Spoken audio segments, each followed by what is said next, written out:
Hi, I'm Will Glendinning. I'm a producer, writer, designer and director. So it's episode 6 of this series and we're starting to look at how to get what you need and what you want, be that a whole event, part of an event or the goods and services that bring them to life. We're looking at procurement in its broadest sense, be that a formal process, an informal one or even just a verbal process.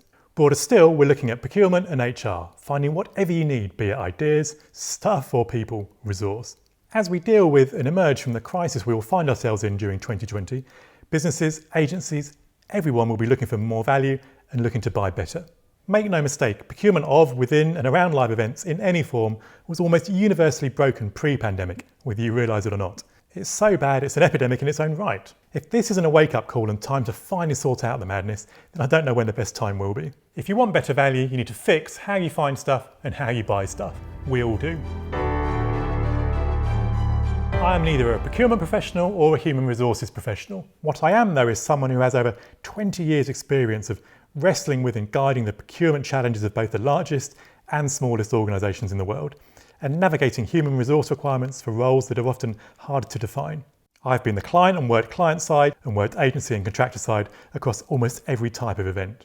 Live event procurement, as I say, is broken, and you don't have to take my word for it either. When I get asked into and then paid good money by brands or governments to find ways around their internal governance issues or their own procurement rules, sometimes without those responsible for such governance and procurement finding out, to do even the most basic live event related activity, it is clear, without question, that we have collectively reached peak levels of insanity. Insanity and waste that should surely become a thing of the past in these current times. Let's look at a straightforward event to illustrate some of these issues. The marketing director of a large organisation, let's call her Claire, has been asked by the CEO to sort out an event to celebrate a recent award. Dinner, entertainment, networking and fireworks are a must. She considers doing it herself but has no experience, so thinks about hiring a few people to sort it out. Someone in the risk management team though thinks this is high risk and insists Claire puts it out a tender to find an event company to do it. So Claire writes a tender as best she sees fit and eventually awards the event to an event agency. It all starts well, but a few weeks in the CEO tells Claire he wants to add an experiential exhibition to the event and to cut the dinner to afford it. Claire talks to the event agency who initially react badly as the dinner was where the agency were making most of their profit. But Claire talks them around, albeit the event agency are now less enthused. Struggling to make the project financially viable, they look at what corners could be cut elsewhere. And the service level Claire was getting begins to diminish. A few days later, the event agency have to tell Claire they can't get permission for the fireworks and that this was always going to be a risk. Claire is furious and asks why they put it in the tender response if it was a likely risk. The event agency explained that had they not put it in their tender, they would have looked less appealing than their competitors, regardless of the reality, as the tender process is a competitive situation and not conducive to total honesty and openness.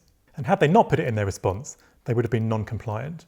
The CEO is furious and demands some A-list talent is added to perk the fireworkless event up and demands the event agency cover the cost, as the issue, in his eyes, is their fault. Legally, the event agency's proposal was caveated, so it isn't their fault, but the two sides have different views on the matter. The event is now only 2 weeks away, so there isn't the time to get into contract wranglings, and Claire doesn't have time to find another agency to replace the one she, rightly or wrongly, believes is at fault, and becomes increasingly stressed with each passing day with constant negotiations and changes. The risk management department has got involved again too, as the cost looks like it might spiral upwards, putting pressure on the whole company. And once the event is over, Claire's relief is immense. Relief the event is completed rather than enjoying what should have been a straightforward event. This is an example of a fictitious and simple event, but the fundamental flaw here was that the procurement process, typical of those used the world over, just doesn't work. It may look like it works, but behind the scenes there will be all manner of wasteful madness that someone will be paying for, needlessly. Typical procurement approaches merely create the illusion of finding the best value in solutions, whereas what they often do most successfully is merely get a box ticked. A quicker and easier approach would have been to simply find the right idea or the right approach, the right team on the right terms, agree a budget or budget range and move on, openly. It can be that simple and without risk. Marrying the fluid nature of live events with typically rigid procurement processes, even with their change control and variation procedures, just doesn't work very well, whether you realise it or not. People quite often find themselves needing to procure the talent and expertise they need in order to work out what to procure in the first place, especially if that talent or expertise doesn't exist in-house or isn't immediately available. Many clients and event owners understand this, yet struggle to get the expertise they need at the front end due to their own internal procurement and governance rules. And sometimes, of course, they just don't know what they need.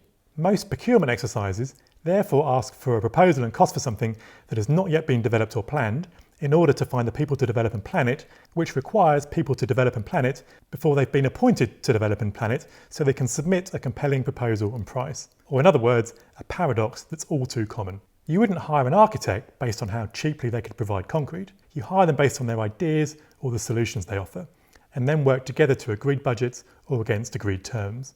This issue is so rife and so normal that some responses are structured to capitalise on that chaos, knowing that's where the profit will be. It's crazy.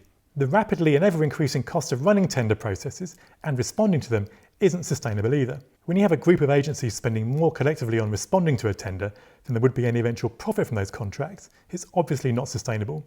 And also, buyers are only going to have the choice of suppliers willing to play this insane game, missing out on huge swathes of new ideas, creativity and innovation that might be more valuable and create a bigger impact. The whole process can be far simpler, opening up new possibilities and options. Even some agencies and event professionals struggle with procurement too, if they're from, run or governed by people with traditional project management or procurement backgrounds rather than understanding how events really work. So by and large, finding, procuring and buying live events and the things needed to deliver them is often riddled with issues at most points in the chain. Common practice isn't always best practice. If only there were a simpler way. Well, there is. A few years ago now, I started developing procurement approaches that actually work, whether the process is formal or informal. The aim here is not to replace existing procurement governance or guidelines, unless you want to, but a set of simple tools to find better value and create more impact. And they work. I've used these approaches both client and agency side for contracts worth just a few thousand through to, I think the largest one was just north of $50 million US. And by and large, once those responsible for procurement understand the bigger picture, they've been happy to modify their approaches slightly. And the simplest thing about it is that there are only 6 approaches to get whatever you need and whatever you want, regardless of whether your event is a tiny small meeting or the largest mega event or expo or anything in between. First, how to find goods with a specification. Secondly, how to find goods without a specification, that is when you don't know what you need exactly. Third, how to find services and talent even when you don't know what you need. Fourth, how to find a flexible turnkey solution where you know things will change. Fifth, how to find a fixed turnkey solution where things won't change, which is almost never, but it's here for completeness. And sixth, finally, how to find a promoter. If you have rights or similar that someone else can sell or promote in return for delivering your event at no or less cost to yourself. 6 approaches, that's it, all you will ever need. This and the previous episodes provided the foundations for what comes next. And in the next episodes, we'll look at how to use each of these approaches, starting with goods, services and talent, and then moving on to turnkey solutions. If you want new ideas, new creativity and the best value, you need to set about getting what you want and need in the right way, which may not be the typical or accepted way, but it is the simplest. Why complicate it? Thanks for your time, thanks for watching, and I'll see you in the next episode.